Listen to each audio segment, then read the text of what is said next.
আসসালামু আলাইকুম। প্রিয় দর্শক, অন্য মঞ্চের আলাপচারিতে আপনাদের সকলকে আমন্ত্রণ জানাচ্ছি। বাংলাদেশে তারেক রহমানের তথ্য উপদেষ্টা বা ওই ধরনের কিছু জাহেদুর রহমান, তাকে কালকে ঢুকতে দেওয়া হয়নি ভারতে। এখন এই খবরটা আমি জানতাম না। কাল গভীর রাতে আমার বাংলাদেশি বন্ধু তিনি SMS করে রেখে দিয়েছিলেন। সকালবেলা উঠে আমি হাতরাতে আমি একটি কাগজের বিমানবন্দর করেসপন্ডেন্টকে যোগাযোগ করলাম। তিনি বললেন যে হ্যাঁ, এরকম খবর হয়েছে। এখন খবরটা আরো গভীরে গেলে এটা বোঝা যাবে যে জাহেদুর রহমানের বিরুদ্ধে একটা বড় সড়ো গন্ডগোলের কোন রকম একটা ইঙ্গিত আছে। তিনি সম্ভবত, নিশ্চিত করতে পারেনি আমার বন্ধুটি, সম্ভবত তিনি কূটনৈতিক পাসপোর্ট নিয়ে এসেছিলেন। এখন কূটনৈতিক পাসপোর্ট নিয়ে যারা ট্রাভেল করে তাদের কখনো কোনো দেশ আটকায় না। ভারতবর্ষ তো আটকাবেই না, কারণ ভারতবর্ষের সঙ্গে বাংলাদেশের একটা আলাদা রকমের সম্পর্ক রয়েছে। সরি, তো তাহলে জাহেদুর রহমানকে আটকালো কেন? কাগজে, আপনাদের কাগজে কি বেরিয়েছে না বেরিয়েছে, আমি সকালবেলায় 10টার সময়, আমি এখন তো ভিডিওটা করছি, এখন আমি তো জানতে পারিনি। আপনাদের কাগজ তো আমার এখানে আসে না। ওই আমি যখনই অনলাইনে যখনই আমি ট্রাই করি তখনই দেখায় ভেরিফাইং দেখিয়ে গোল গোল গোল গোল গোল করে 2-3 মিনিট দেখিয়ে তারপরে ডিনায়েড করে দেয়। তার মানে ভারতে দেখতে দেবে না। সে সমকাল হোক, প্রথম আলো হোক, কালের কণ্ঠ হোক, কালের কণ্ঠটা মাঝে মাঝে পাওয়া যায়। তো যাই হোক, এখন সেই বন্ধুটি আমায় বললেন যে তাকে রিসিভ করার জন্য বাংলাদেশের যে হাই কমিশনার রিয়াজ হামিদুল্লাহ, তিনি বিমানবন্দরে উপস্থিত ছিলেন। কারণ প্রধানমন্ত্রীর তথ্য মন্ত্রকের উপদেষ্টা, তার তো একটা সম্মান আছে, তাই তিনি ওখানে ছিলেন। এখন যেটা জানা যাচ্ছে ভাষা সেটা হচ্ছে ভারত একটা অর্গানাইজ করেছে ইন্ডিয়ান ওশান রিং সামিট বলে কিছু একটা আছে বোধহয়। যখন শেখ হাসিনা যখন প্রধানমন্ত্রী ছিলেন সেই সময়তে বাংলাদেশকে যুক্ত করা হয়, তারই একটা কোনো সামিট রয়েছে। সেই সামিটে যোগ দেওয়ার জন্য তিনি দিল্লি এসেছিলেন। এবার দিল্লি বিমানবন্দরে নেমেছেন।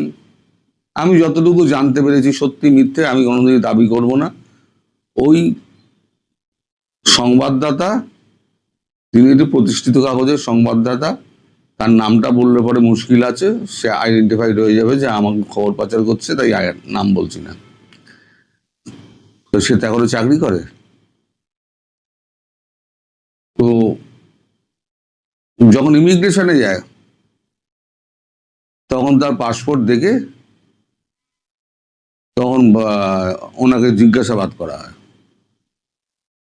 জিজ্ঞাসাবাদের একটা পর্বে যখন তাকে বলা হয় আপনি একটু পাশের ঘরে আসুন, উনি তখন অস্বীকার করেন। উনি বলেন যা জিজ্ঞাসা করার এখানে করুন, পাশের ঘরে কেন? না, আপনার কাছ থেকে কিছু নির্দিষ্ট তথ্য আমাদের জানার আছে। জাহিদুর রহমান বলেছেন আমি তো ভ্যালিড ডকুমেন্ট নিয়ে আমি ট্রাভেল করছি, তাহলে কেন আমাকে জিজ্ঞাসাবাদ করা হবে? আমি তো কোনো অপরাধী নই, আমি তো কোনো খুন জখম বা আমার বিরুদ্ধে কোনো মামলা নেই। তখন এই গোপ ধরে বসে থাকে আমাদের ইমিগ্রেশন অফিসাররা। যখন কথাবার্তা যখন উনি একেবারে চরমে উঠেছে, তখন ইমিগ্রেশন অফিসাররা, যেহেতু কূটনৈতিক পাসপোর্ট উনি নিয়ে গেছেন, তাই কূটনৈতিক পাসপোর্টে এন্ট্রি ডিনাইড লেখা যায় না, এই ইমিগ্রেশনের যে কম্পিউটার আছে সেখানে লাল ঢেনা মেরে দিয়েছে, মেরে দিয়ে বলেছে ফিরে যান, আপনাকে ভারতে ঢুকতে দেবো না।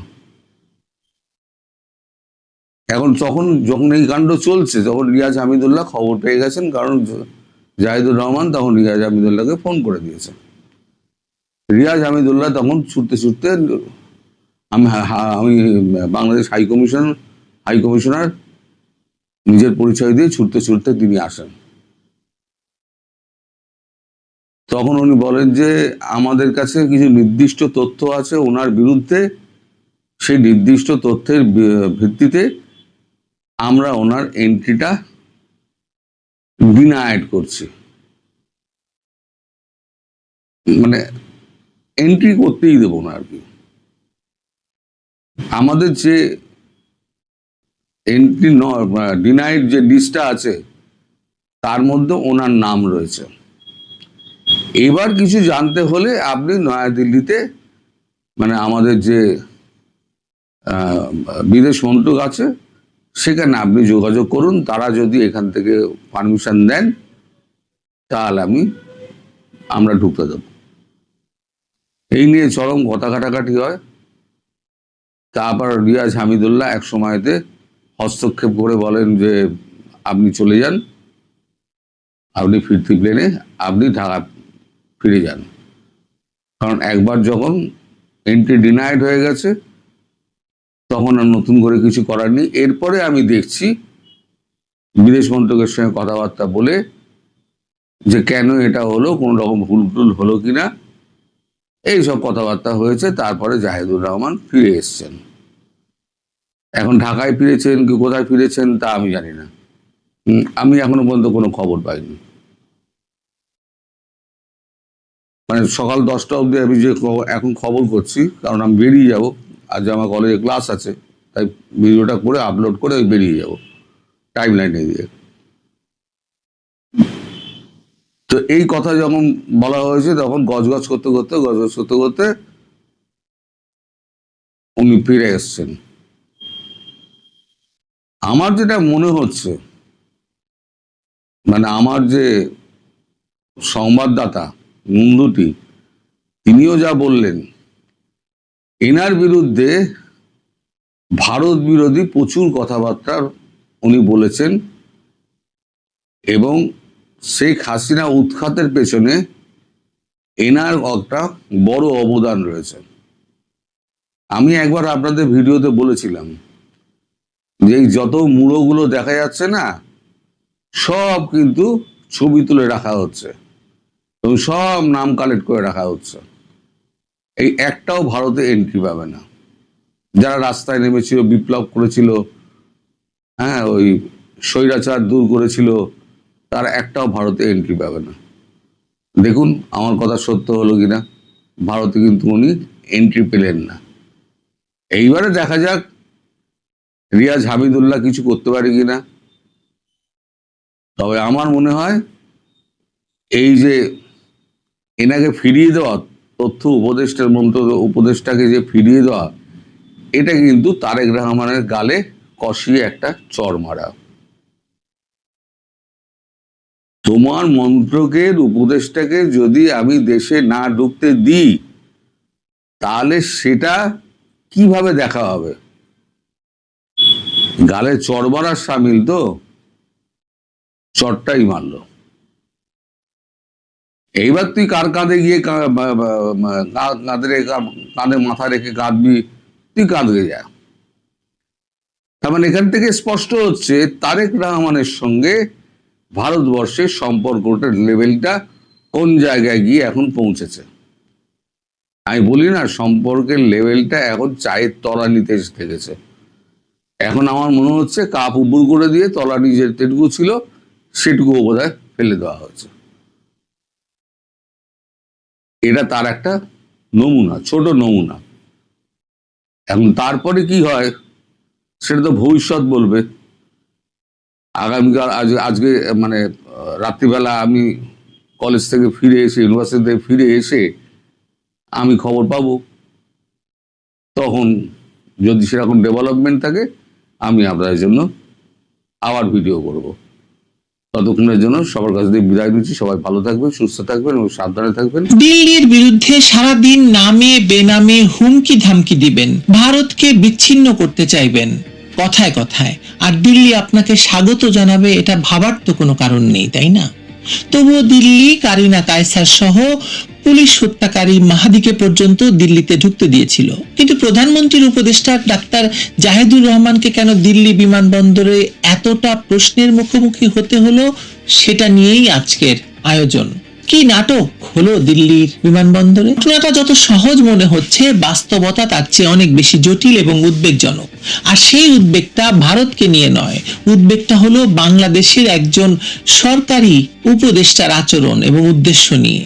দিল্লি থেকে নাম প্রকাশে অনিচ্ছুক একজন বাংলাদেশি কূটনীতিক জানিয়েছেন, দিল্লি বিমানবন্দরে ডাক্তার জাহিদুর রহমান যে আচরণ করেছেন তা কোনোভাবেই একজন রাজনৈতিক নেতা, কূটনৈতিক অথবা পেশাদার কর্মকর্তার আচরণ ছিল না। এবং তার পর্যবেক্ষণ আরো ভয়াবহ।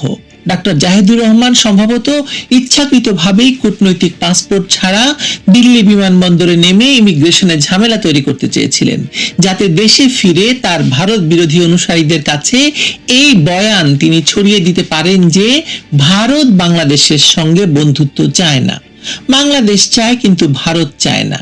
এই যে অভিযোগ, এই অভিযোগটা যদি সত্যি হয় তাহলে এটা কেবল একজন উপদেষ্টার ব্যক্তিগত ব্যর্থতা নয়, এটা হলো দুটি প্রতিবেশী রাষ্ট্রের সম্পর্ককে ইচ্ছাকৃতভাবে নষ্ট করার একটি পরিকল্পিত অপচেষ্টা। রাষ্ট্রীয় দায়িত্বে থেকে নিজের দেশের বিদেশ নীতিকে সচেতনভাবে ক্ষতিগ্রস্ত করার এর চেয়ে বড় উদাহরণ কমই দেখা যায়। আর ভারতের সঙ্গে এরকম ক্যাচাল বাঁধিয়ে এই জাহিদুরদের কি লাভ বলুন তো? পুরো ঘটনা কি ঘটেছে সেটা এখনো কোনো পক্ষ থেকেই আনুষ্ঠানিকভাবে পরিষ্কার করা হয়নি, না ঢাকার পক্ষ থেকে না দিল্লির পক্ষ থেকে। কিন্তু যতটুকু তথ্য পাওয়া যাচ্ছে তাতে ছবিটা মোটামুটি স্পষ্ট। একাধিক নির্ভরযোগ্য সূত্র স্পষ্ট করছে বা নিশ্চিত করছে যে ভারতীয় কর্তৃপক্ষ ডক্টর জাহেদের সঙ্গে কোনো প্রকার অসৌজন্যমূলক আচরণ করেনি। পরিচয় যাচাইয়ের পর তাকে ভারতে প্রবেশের অনুমতি দেওয়া হয়েছিল, এমনকি তাকে ভেতরে আসার অনুরোধ করা হয়েছিল, কিন্তু তিনি নিজেই ভারতে ঢুকতে অস্বীকার করেন এবং অন্য একটি দেশ হয়ে দেশে ফিরে আসেন। CNN নিউজ 18 জানাচ্ছে, তার নাম আগে সোশ্যাল মিডিয়া ব্ল্যাক লিস্ট থেকে সরানো হলেও ইমিগ্রেশন ওয়াচ লিস্টে থেকে যাওয়ার কারণে প্রাথমিক জটিলতা তৈরি হয়েছিল, যা একটি প্রশাসনিক ব্যত্যয়, কোনো ষড়যন্ত্র, কোনো হয়রানি নয়। আপনার মতো আমার মনেও এই মুহূর্তে সবচেয়ে বড় প্রশ্ন হলো, ডাক্তার জাহেদুরের কূটনৈতিক পাসপোর্টটি আসলে কোথায় ছিল? প্রতিমন্ত্রী পদমর্যাদার একজন সরকারি উপদেষ্টা সরকারি সফরে গিয়েছেন সাধারণ সবুজ পাসপোর্টে। তারেক রহমানের সরকার গঠনের পর 4 মাসের বেশি সময় কেটে গেছে। প্রায় 4 মাসেও প্রধানমন্ত্রীর একজন উপদেষ্টাকে কূটনৈতিক পাসপোর্ট দেওয়া যায়নি। এই একটি তথ্যই বলে দিচ্ছে যে এই ঘটনার পেছনে নিশ্চয়ই কোনো ঘটনা আছে, উদ্দেশ্য আছে, আর এর দায় কতটা বহুমাত্রিক।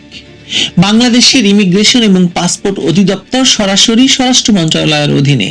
স্বরাষ্ট্রমন্ত্রী সালাউদ্দিন আহমদ সংসদের বাইরে সারা দিন নানা রকম বক্তৃতা দিয়ে ঘুরে বেড়াচ্ছেন। দেশে মানুষ মরছে, দেশে মানুষ হত্যা, রাহাজানি, ছিনতাই, ধর্ষণ দেদারছে বাড়ছে, মসজিদের ভেতর গুলি হচ্ছে, কিন্তু তার নিজের মন্ত্রণালয় যে কতটা কার্যকারিতাহীন।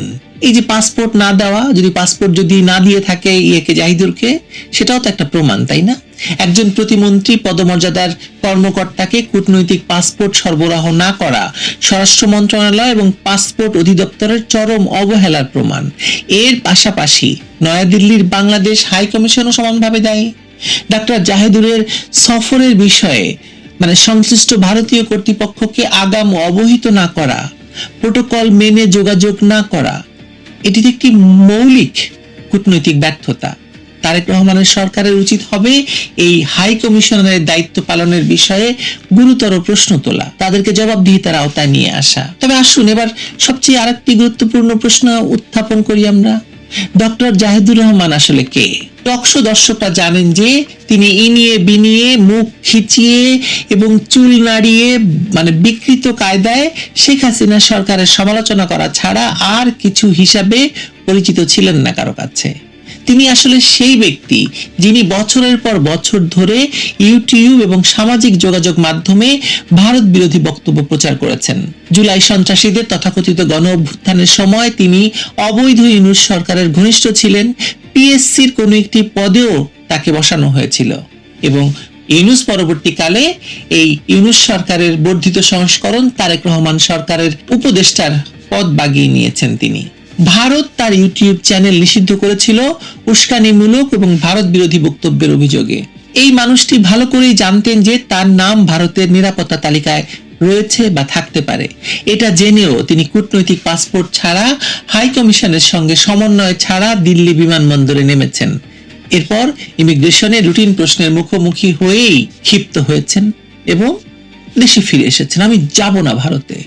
কত বড় বিপ্লব বলুন। ডাক্তার জাহেদুরের দিল্লিগিরি নাটকটা পুরো পর্যবেক্ষণ করলে যে প্রশ্নটা স্বাভাবিকভাবে মানে সুস্থ মস্তিষ্কের মাথায় আসবে সেটা হলো, এটা কি সত্যি অজ্ঞতা নাকি অপ্রস্তুতির ফল, নাকি এটা একটা পরিকল্পিত রাজনৈতিক নাটক? কূটনৈতিক পাসপোর্ট না নিয়ে যাওয়া, হাই কমিশনকে না জানানো, ইমিগ্রেশনের সামান্য প্রশ্নে ফুঁসে ওঠা, তারপর দেশে ফিরে এসে ভারত অসম্মান করেছে এই বয়ান ছড়িয়ে দেওয়া, এই পুরো প্যাটার্নটা অনেক বেশি পরিকল্পিত লাগে। উদ্দেশ্য একটাই, তার লক্ষ লক্ষ ভারত বিরোধী অনুসারীকে নতুন উত্তেজনার উপকরণ দেওয়া। যুদ্ধাপরাধী জামায়াত ইসলামী এবং ইসলামী ছাত্র শিবির এই উপকরণ লুফে নেবে স্বাভাবিকভাবেই। হেফাজত সহ উগ্র ইসলামপন্থী গোষ্ঠীগুলো এটাকে নতুন সমাবেশের ইস্যু বানাবে। সবাই একসুরে বলবে ভারত আমাদের মন্ত্রীকে অপমান করেছে, অথচ সত্য হলো ভারত তাকে ঢুকতে দিয়েছে, তিনি নিজেই ঢোকেননি। এই যে রাজনীতি, এই রাজনীতির বিষবাষ্পটা কতটা বিপজ্জনক সেটা বোঝার জন্য খুব বেশি বিশ্লেষণের দরকার নেই, বেশি দূরে যাওয়ারও দরকার নেই। 160 কোটি মানুষের দুটি দেশের মধ্যে সম্পর্ক উন্নয়নের এই গুরুত্বপূর্ণ সময়ে দীনেশ ত্রিবেদীর মতো একজন বাংলাভাষী অভিজ্ঞ রাজনীতিবিদকে হাই কমিশনার করে পাঠিয়েছে ভারত। কিন্তু তিনি বাংলাদেশে আসতে না আসতেই বাংলাদেশের জামায়াত, বিএনপি, এনসিপি মিলে তার বিরুদ্ধে অপপ্রচার চালাচ্ছে। তিনি নাকি বাংলাদেশকে ভারতের অংশ বানাতে চান। বাংলাদেশের ভেতরকার ভারত বিরোধী পরিস্থিতি যখন এরকম তুঙ্গে, তখন এই ধরনের পরিকল্পিত বা অপরিকল্পিত নাটক দুই দেশের মানুষের মধ্যে অবিশ্বাসের দেয়াল তো আরো উঁচু করে তুলবে, তাই না? সন্দেহ আছে আপনার? আমার নেই। ইতিমধ্যেই জাহিদ তার নিজস্ব ভারত বিরোধী সাঙ্গপাঙ্গদের কাছে প্রশংসায় ভাসছেন।